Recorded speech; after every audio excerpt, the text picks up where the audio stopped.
Assalamualaikum warahmatullahi wabarakatuh. Kembali dengan saya Reza Pandi. Pada video saat ini saya akan ngebahas bab 8 tentang firewall pada Mikrotik MCNA. Pada bab ini ada beberapa materi, yaitu firewall filter konsep kind, firewall filter konsep IP dan 10, firewall filter konsep 3G, firewall filter kasus 1, firewall kasus 2, firewall filter kasus 3, firewall filter kasus 4, firewall filter firewall NOG, firewall filter NTP, konsep address list untuk firewall filter, list address untuk firewall NAT, SCR NAT, konfigurasi DNS server, dan firewall NAT DST NAT. Selanjutnya, pada materi ini pertama, firewall filter kind. Kind adalah Mikrotik memiliki fitur bernama firewall yang berfungsi untuk melakukan filtering, forwarding, dan makin terhadap paket data yang berjalan melewati router. Agar setiap fungsi dan fitur ini berjalan lebih baik dan optimal, kita perlu menambahkan route atau alur yang sesuai dengan menggunakan kind. Seperti gambar yang di bawah ini. Itu contohnya. Client ke router disebut dengan info atau memblokir paket data menuju ke router. Selanjutnya, router ke internet disebut dengan output atau memblokir paket yang bersumber dari router. Selanjutnya, klien ke internet dengan melewati semuanya itu dengan disebut forward atau memblokir paket yang melewati router. Selanjutnya, firewall filter konsep IP10. IP paket yang sudah difilter memiliki settingan yang akan sesuai dengan kebutuhan, atau bisa kita sebut saja paket data dengan spesifikasi apa yang akan difilter. Apakah itu web, FTP, atau ESMP, atau DNS. Inilah yang disebut dengan IP. Selanjutnya, kedua, 10. Dari spesifikasi paket di atas yang sudah kita tentukan, make action apa yang akan diberikan pada paket yang disetting di atas tadi. Inilah yang disebut dengan 10. Firewall filter atau konsep strategi. Pertama, konsep strategi dibagi dua dengan, yaitu yang pertama, access pure drop. Ini menekankan tindakan menerima lalu lintas yang diizinkan, artinya kita secara eksplisit menentukan lalu lintas mana yang diizinkan dan semua lalu lintas lainnya secara otomatis diblok. Kedua, drop any explicit view. Ini menekankan tindakan membuang atau memblokir semua lalu lintas secara default dan kemudian secara eksplisit mengizinkan lalu lintas yang diperlukan. Pada dasarnya ini adalah konsep blacklisting, jadi semua yang diperbolehkan akan diblok. Selanjutnya, firewall filter satu, hanya beberapa PC yang bisa di-ping router, sisanya tidak. Langkah-langkah untuk menanganinya itu yang pertama, identifikasi PC, konfigurasi router, konfigurasi konektivitas, konfigurasi tipe router, konfigurasi grup keamanan, konfigurasi network ACLS, dan yang terakhir pengujian. Ya. Kasus yang kedua, hanya beberapa VPC yang bisa di-ping server, sisanya tidak. Langkah-langkahnya, identifikasi dan strike kategori VPC, konfigurasi security group server, konfigurasi network ACLS, konfigurasi tipe router, dan pengujian. Selanjutnya, kasus ketiga, hanya beberapa VPC yang bisa diakses internet, sisanya tidak. Langkah-langkahnya, identifikasi dan kategori VPC, konfigurasi internet gateway, konfigurasi table router, net gateway, network ACLS, security group, dan pengujian. Selanjutnya, kasus keempat, pemblokiran YouTube dari sisi klien. Pemblokiran YouTube dari sisi klien menggunakan firewall bisa dilakukan dengan beberapa cara, tergantung pada jenis firewall yang Anda gunakan dan tingkat kontrol yang Anda inginkan. Dibagi dua, yaitu dengan yang pertama, memblokir berdasarkan nama domain DNS. Caranya itu mengakses konfigurasi firewall. Cara opsi memblokir domain atau filter DNS, tambahkan www.youtube.com dan domain ke data blokir, simpan perubahan konfigurasi. Kedua, memblokir berdasarkan alamat IP. Caranya, cari alamat IP server YouTube, akses konfigurasi firewall, cari opsi untuk memblokir alamat IP, tambahkan alamat IP YouTube ke dalam daftar blokir, dan simpan perubahan konfigurasi. Firewall filter log.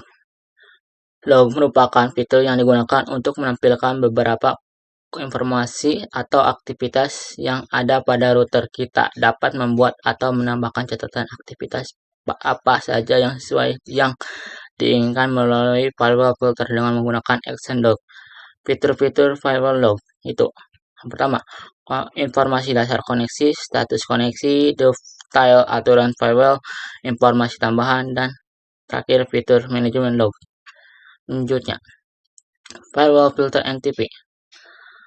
Routing protokol adalah pengaturan waktu pada router baud mikrotik dibutuhkan untuk dapat melakukan sinkronisasi waktu terhadap perangkat dalam satu jaringan dan berguna untuk mengimplementasikan rule yang menggunakan parameter waktu. Istilah lain dari NTP adalah yang namanya SNTP. Mode operasi NTP yang pertama, client mode, server mode, peer mode, dan broadcast dan multicast. Selanjutnya, firewall address list concept. Address list digunakan untuk memfilter berdasarkan grup IP. Satu line address list dapat berupa subnet, range IP, dan spesifikasi IP. Dengan mengelompokkan alamat IP dan menyederhanakan aturan firewall adapter alamat membantu administrator untuk meningkatkan efisien, fleksibilitas, dan keamanan.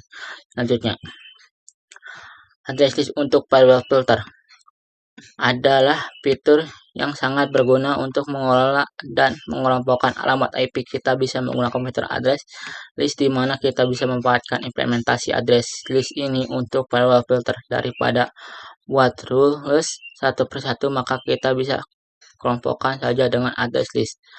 Fungsi utamanya itu mengelompokkan alamat IP, menggunakan kembali dalam aturan firewall, dan meningkatkan efisien. Address list untuk firewall NAT.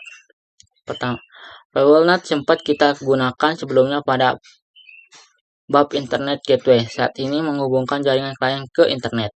NAT digunakan untuk ketersediaan alamat IP publik. Prinsip NAT sama seperti filter rule, bekerja dengan konsep IP10. Namun bagaimana jika ingin beberapa PC bisa internetan, tidak hanya satu PC saja? Maka dari itu bisa membuatkan yang namanya address list. Pada Action Firewall NAT terdapat dua tipe, namun umum digunakan, yaitu SCR-NAT dan DST-NAT.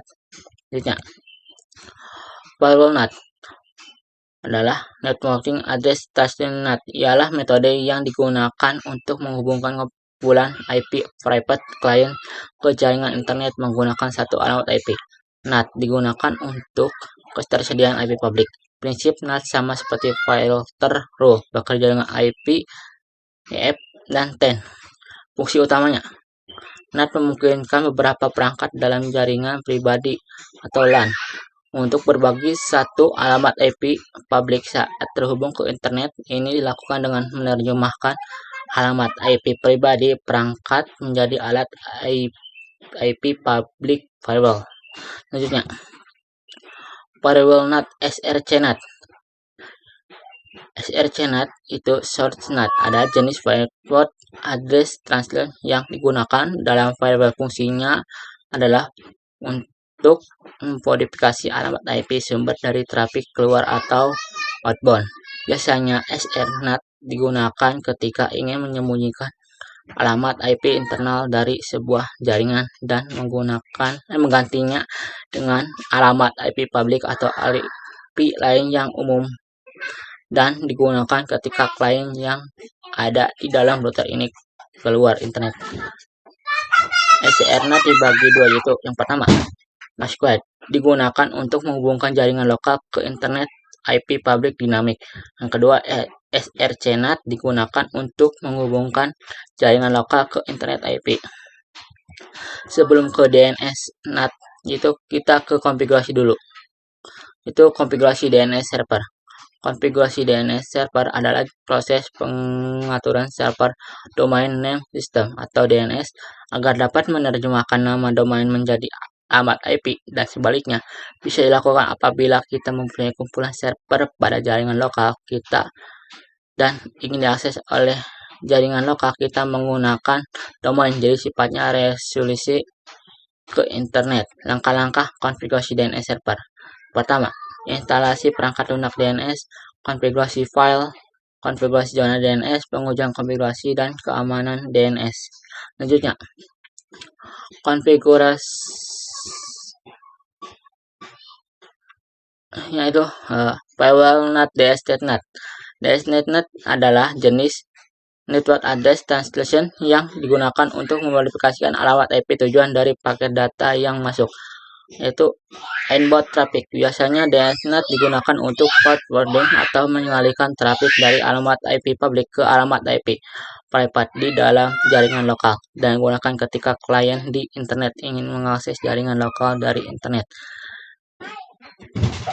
DSTNet dibagi dua, yaitu DSTNet digunakan ketika akan mengakses jaringan lokal melalui internet port forwarding atau melemparkan traffic keluar router. Yang kedua, ECREATE digunakan ketika akan membelokkan traffic ke router ini sendiri, contohnya hotspot, web proxy, dan DNS server dan router. Sekian dari saya, bila ada kata yang kurang mohon maaf. Assalamualaikum warahmatullahi wabarakatuh.